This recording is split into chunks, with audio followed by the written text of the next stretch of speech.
Have you heard of the brain-eating amoeba? Found in warm lakes and rivers, it's as scary as it sounds. Its name is Naegleria fowleri, a microscopic organism that destroys brain tissue. It enters the body when contaminated water goes up your nose, then travels straight to the brain.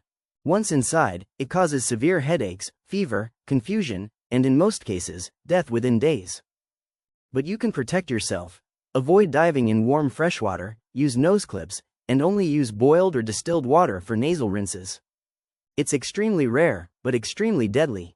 Stay safe, and share this to spread awareness. More informative video like this, please like, share and subscribe our YouTube channel SaralStudy.